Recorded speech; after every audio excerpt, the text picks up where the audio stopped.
As I said, we are in our sermon series, Life of Abraham. And so hopefully you've been able to turn to Genesis chapter 21 this morning. Genesis chapter 21. Now that I've invited you to the passage, I'd love to invite you to stand with me in honor of God's word.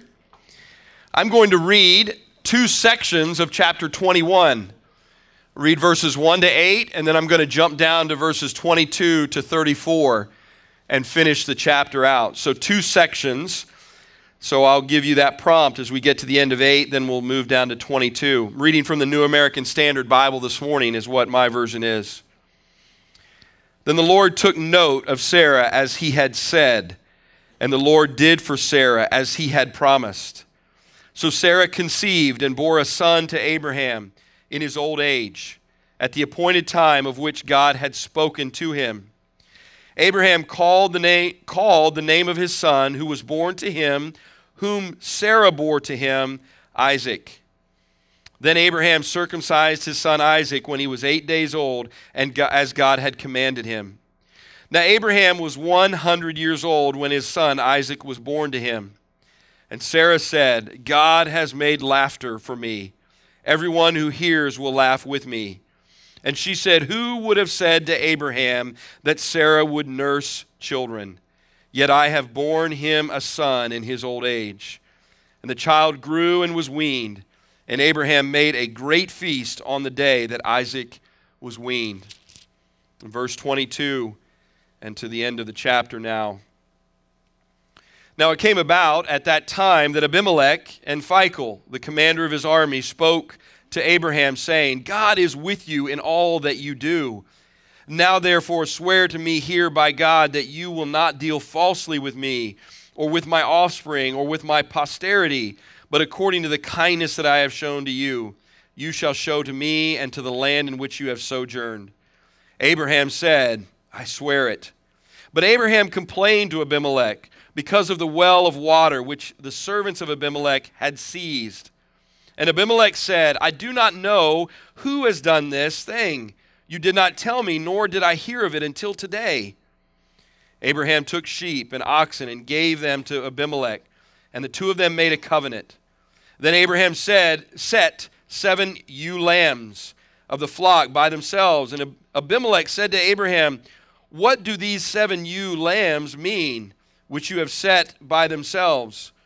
And he said, you shall take these 7 ewe lambs from my hand, so that it may be a witness to me that I dug this well. Therefore he called the place Beersheba, because there the two of them took an oath. So they made a covenant at Beersheba, and Abimelech and Phicol, the commander of his army, arose and returned to the land of the Philistines.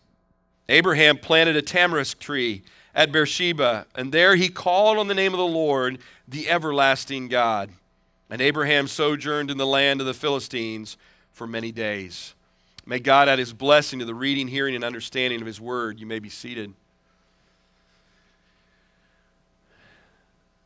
In our series, Life of Abraham, this is our 4th week. We will go a couple of more weeks beyond this. We're in our 4th week of this series, and today's message is simply this: just when everything looks right. Just when everything looks right. Now, I have to be honest with you that Abraham's life, as we have looked at it so far, and we have not looked comprehensively at every story. I've chosen the stories that I have chosen for a reason. But we began in some, and the stories that we have looked at, most of them have been somewhat familiar, but a few of them that we left out are actually equally familiar. Genesis 12 is where Abram is introduced to us, really in Genesis 11, but the content of it is in Genesis 12, where God, Yahweh, the covenant-keeping, eternal God, creator of heaven and earth, makes a promise to this man, this sojourner named Abram. He makes him a promise in Genesis 12, and we see that carried out. That was one of our stories that we looked at, including when he and Sarai, his wife, journeyed down to Egypt, and he lied about who she really was to him in order to preserve his own life in Egypt, Pharaoh. Well, the next week we looked at Genesis 15, where the covenant was given between God and Abraham. God taking full responsibility of their relationship and the promises that he had made, that Abraham, or Abram at the time, was not responsible for the keeping of the covenant, but it was fully resting on the shoulders of Yahweh, of this covenant-keeping God. We looked at that. We looked at the various stories of what it means last week, what it means to anticipate Isaac coming, and what Abram and Sarai, and later Abraham and Sarah, what they did to accomplish the promises that God had made on their own terms. We looked at that, and then we looked at several passages along the way, and where Ishmael, the older of the two sons, comes onto the scene, and Hagar, the handmaid, and all of the stories that circulated around that. Genesis chapter 21 is not necessarily filled with these big, grand stories.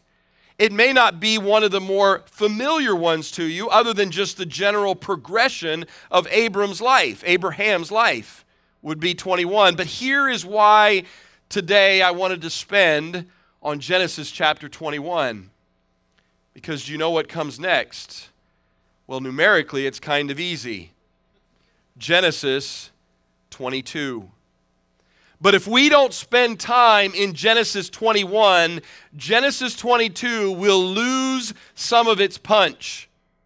Allow me to foreshadow for you just a little bit. If you're not familiar with the story of Abraham, Genesis chapter 22, we're not looking at today, but Genesis chapter 22 is the pinnacle of the story of God and Abraham.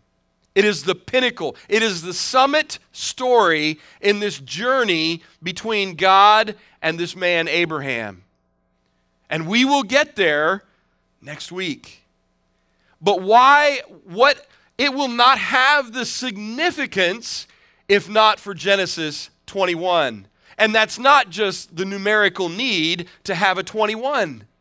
It is because the things that we find in 21 set the scene for Genesis 22.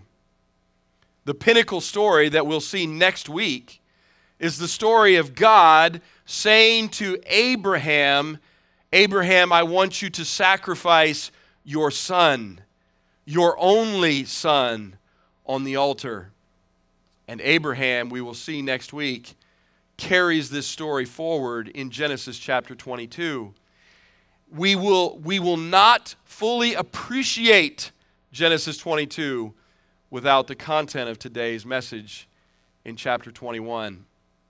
There's really two components, or maybe three, depending on how you look at it, of today's message. The first is in verses 1 to 8, what we read a few moments ago. Look there again if you would with me.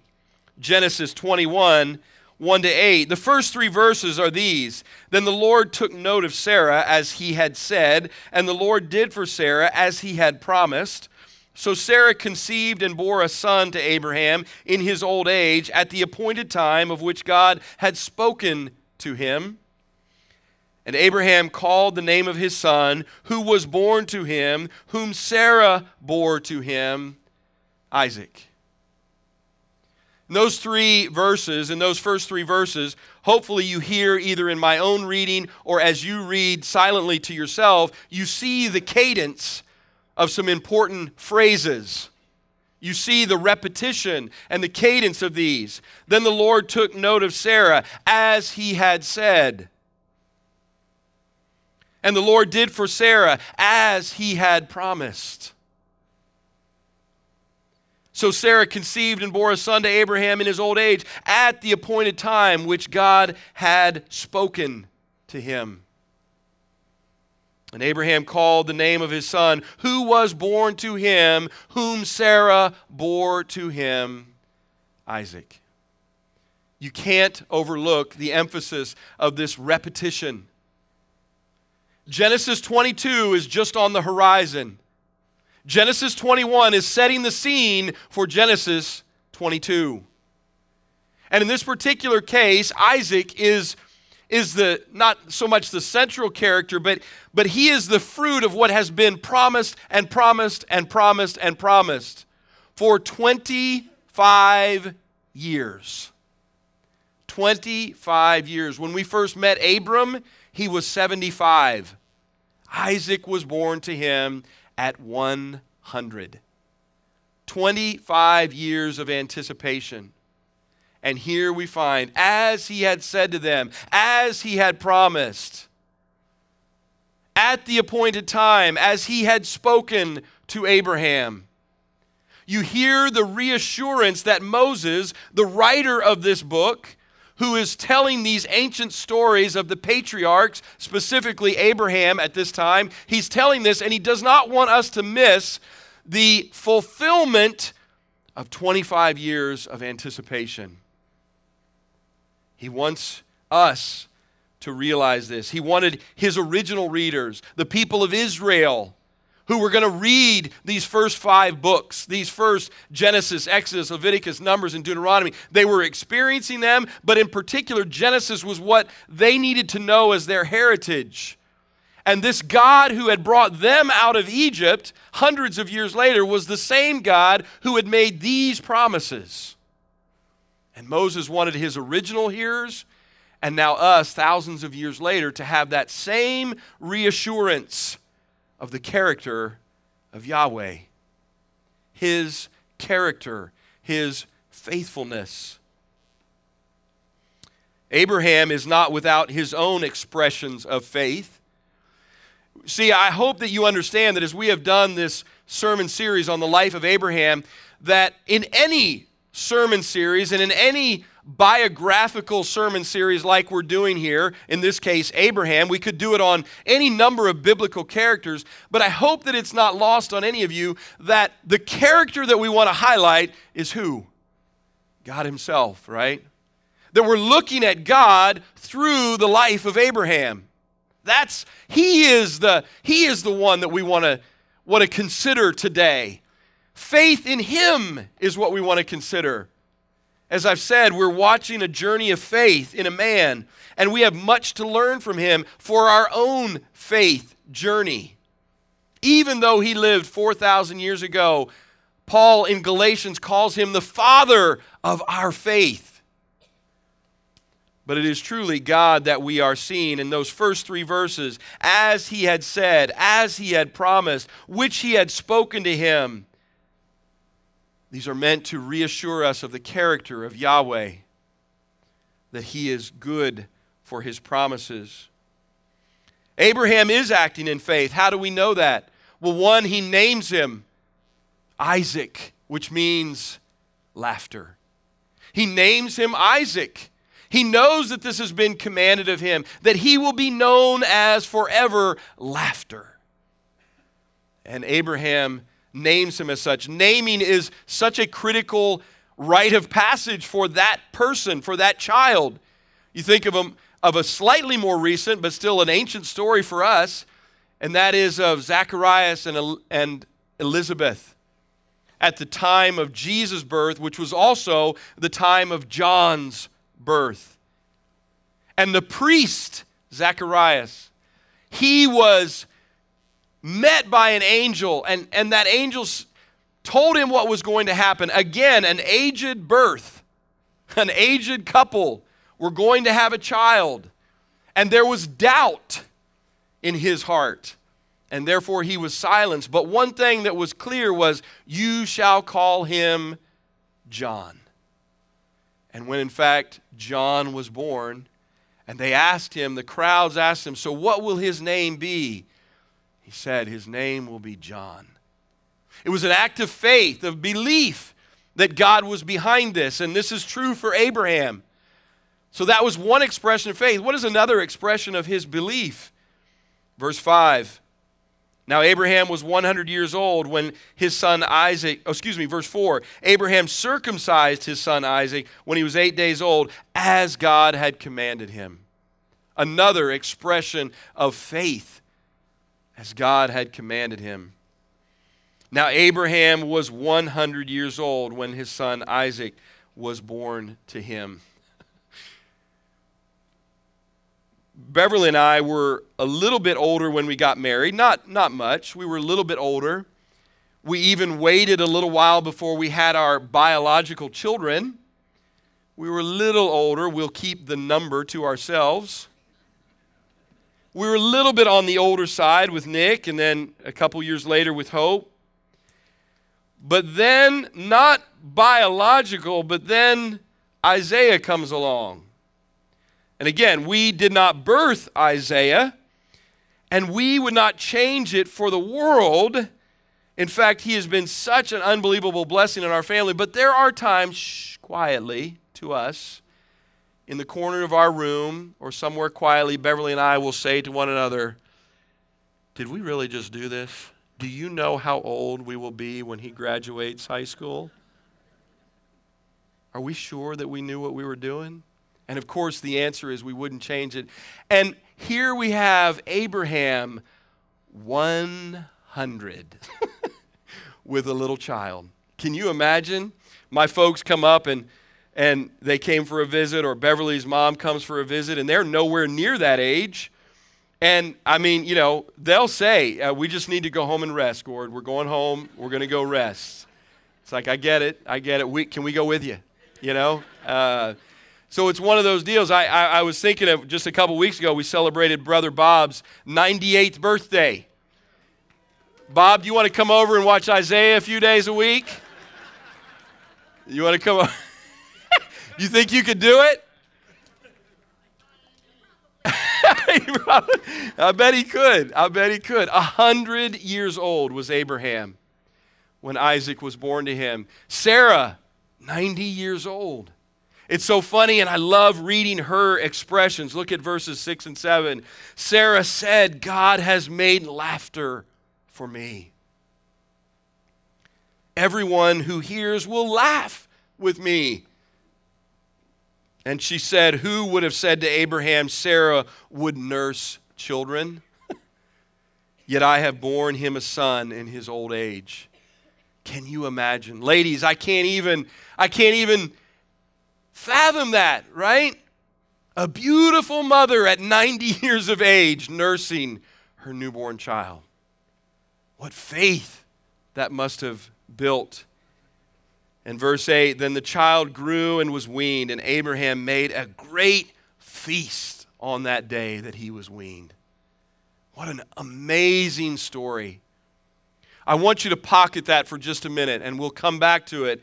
Now move over to the second part of this chapter that we read a little bit ago. Hold on to Isaac for a second. Verse 22. Now it came about that at that time, probably, very possibly, at that time means during the feast for Isaac. During the feast, we see these men, Abimelech and Phicol, the commander of his army, spoke to Abraham. It's quite possible that these two individuals were at the feast for the weaning of Isaac. That may be the timing. There could be other explanations of what it means when it says, now it came about at that time. But one possibility that is saying is actually at the feast. Abimelech and Phicol are there. And they come to Abraham. Now we have not met, because I have bounced through and not every chapter, we don't necessarily know, unless you know the story, of who Abimelech is. Abimelech is a repeated story of Genesis 12, where Abram deceives Pharaoh in Egypt on who his wife is, Sarai, so that he himself might not be killed when they journey into Egypt. And Pharaoh is prevented from having relation with Sarai. Well, in Genesis chapter 20, Abimelech is now the character of Pharaoh. Not literally, but it's a repeat of that story. And we could spend time talking about that. We won't. But again, Abraham and Sarah deceive another individual on a very similar parallel story. And they deceive Abimelech, and Abimelech takes Sarah as his wife because of the deception. God goes so far to protect the union of Sarah and Abraham so as to make Abimelech sick, all of the wombs of all of his wives closed up, and to the point where he doesn't even touch Sarah. And God reveals to Abimelech, do not touch Sarah. And he realizes, and it's hard to imagine this, but Abimelech is essentially a Gentile. Now, it's not a category of people officially yet. Gentiles are only a category once you really have Jews, and the Jews are the descendants of Abraham, but it's not really a category. But that's what Abimelech is. He's essentially a precursor to Gentiles. Hold on to that one for just a moment. But God seems to suggest through Moses' writing that Abimelech is actually showing a higher degree of righteousness than even Abraham is through this experience. That he's somewhat of a righteous and upstanding king. But he says this in verse 22. He spoke to Abraham and he said, God is with you in all that you do. Abraham needed to hear that, didn't he? God is with you in all that you do. Abimelech is watching Abraham's life, and he says these things. God is with you in all that you do. David, I'm going to come back to you in just a moment. So he says, now therefore swear to me here by God that you will not deal falsely with me, nor with my offspring, or with my posterity, but according to the kindness that I have shown to you. You shall show me, and to the land which you have sojourned. He is saying to him, can we come to an agreement? Can we come into an agreement that we will deal rightly? See, he's already been dealt wrongly with Abraham. He's already been dealt wrongly with him, and he's like, hey, Abraham, we got through that little mess. Can we just agree we're not going to do this to each other anymore? Abraham said, I swear it. But Abraham complained to Abimelech because of the well of water which the servants of Abimelech had seized. And Abimelech said, I do not know who has done this thing. You did not tell me, nor did I hear of it until today. This seems genuine. Abraham, I didn't know this was going on. You should have said something. I'm not looking for us to have a poor relationship. In fact, I want just the opposite, for us to be in a covenant, in an agreement together. I didn't know that was going on. This is the first I've heard of it. So Abraham took sheep and oxen and gave them to Abimelech, and the two of them made a covenant. Abraham set 7 ewes of the flock by themselves. And Abimelech said to Abraham, what do they mean, these 7 ewe lambs, which you have set by themselves? And he said, you shall take these 7 ewe lambs from my hand, so that it may be a witness to me that I dug this well. I want you to understand something. Land means very little in a desert without a well. You can claim hundreds and hundreds of acres and square miles of land, and if you got no way to get water on it, it means nothing. Its value is zero, zilch. A well is critical to the value of the land. You can't graze it. You can't bring livestock on it. You can't grow anything on it. If you do not have access to water, the land is purposeless to you without water. So the fact that the well is in dispute means really the land is in dispute. That's really what it's saying. Abimelech had given him the land. He'd already said, yeah, take as much of this as you want. But without a working well and access to it, the land, you can have as much land as you want and it serves you nothing. So a well is representing truly the acquisition of land. Once you have the well, you really do have the land. And they came to an agreement. Therefore, he called that place Beersheba, because there the two of them took an oath together. Now do me a favor, turn back to Genesis chapter 15. In verse 18, the covenant that God made with Abram at the time. Look at what he said. On that day, the Lord made a covenant with Abram, saying, to your descendants. Stop there for a minute. The first part of the covenant said what? To your descendants. Do you know what Genesis 21 tells us? He now has a descendant. He now has a descendant, Isaac. And yes, he had Ishmael, but remember, God had rejected Ishmael, that Ishmael was not the son of promise. So now Isaac was born and weaned in Genesis chapter 21. The fulfillment of part A of the covenant. To your descendants, Abraham. Part A. Part B. I have given this land from the river of Egypt as far as the great river, the river Euphrates. Do you hear it? There's descendants, there's land, and not only that, descendants and land, part 3, turn back to Genesis 12, the original promise. Listen to what God says to him right out of the gate. Now the Lord said to Abram, verse 1, go forth from your country and from your relatives and from your father's house to the land that I will show you. And I will make you a great nation, and I will bless you and make your name great. And so you shall be a blessing. And I will bless those who bless you, and the one who curses you I will curse. And in you all the families of the earth will be blessed. What do we see in Genesis 21? We see the foundational fulfillment of all of these promises. To your descendants, who is that?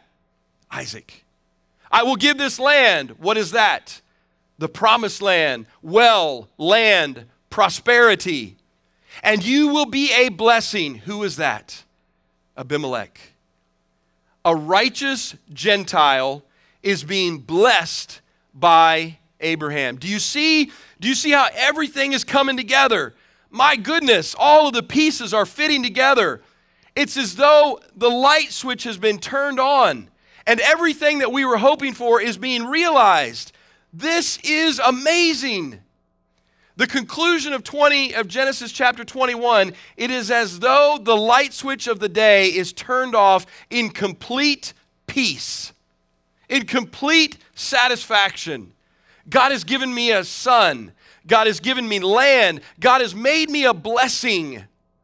What else would he ever ask of me? It's the fulfillment of promise. It's the fulfillment of promise that is then left to the question, what will tomorrow morning now look like? What will tomorrow morning? Literally, probably not.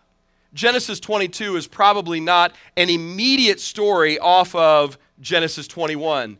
It's probably not that the feast happened, they clean up after the feast, they go to bed that night, and they wake up and God gives the command. We don't know the timeline between Genesis 21 and Genesis 22. But sometime soon after God fulfilled, there's your descendant, Isaac, laughter. There's your land, with a well, with promise, and there's your blessing. You and Abimelech, a righteous Gentile, a righteous outsider, is being blessed by you. Can you feel with Abraham this sense of satisfaction? Everything has come into line. Everything. There is, and he could just die a happy man. And one of the most important things that's going to happen is coming next. Abraham, your son, your only son, your one and only, sacrifice him on the altar. Everything that God had given him was to do what? To build God's character before him. His trustworthiness, that what you promised you will fulfill. You got to have 21 or you will never survive 22. You have to have chapter 21. Or let's put it this way, God is gracious to give you chapter 21. His chapter 22 is coming.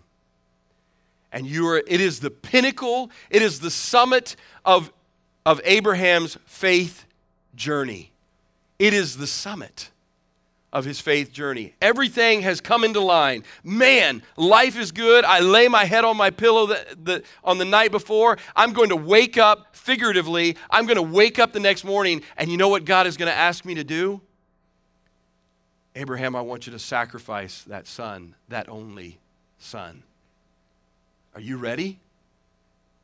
Are you ready? Everything is going to happen on that mountain now. Everything that has led up to it is going to culminate on that mountain. Would we be ready? Genesis 21 has to be there for us. We have to know the character of God in order to get through Genesis 22. Abraham, your son, your only son. God, you have been faithful. You will be faithful. I have no idea how you're going to do it, but you will. And I have seen you do this every step of the way. I've shared it before, I think, but I'm not sure. When we were moving up here to Maryland, we sold our home in Texas. Well, we actually live in West Virginia, but we sold our home in Texas. And it was a 4-year process where 4 years prior, we had tried to sell our house before. I think I've shared this story with you. We were going into foster care, and we didn't think our home, which was a beautiful, modest home, we loved it. We loved our home. It was the first home that Beverly and I together ever owned. And so we bought it in 2004, and in 2011, we thought, we're going into foster care. We need more space. And so we put it on the market. We got it ready. We put it on the market. Our home, which was a beautiful house, a nice home, nice neighborhood, our home in 2011 sat on the market for 16 months. It showed 120 times with not one genuine offer. Not one. In 120 showings. It's unheard of that such a thing would happen.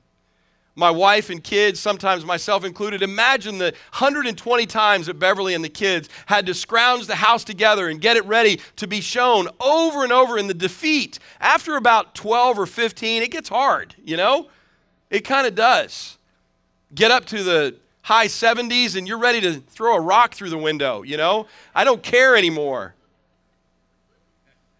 120, you're just sitting in there, eating bonbons and watching TV while they come through. You're like, hope you like it. And it was ongoing. And finally, after those 120 showings and 16 months on the market with no significant offer, we're like, okay, Lord, we hear you. We're not supposed to sell. What do we do? Well, Hope and Nick became roommates, which they loved, right?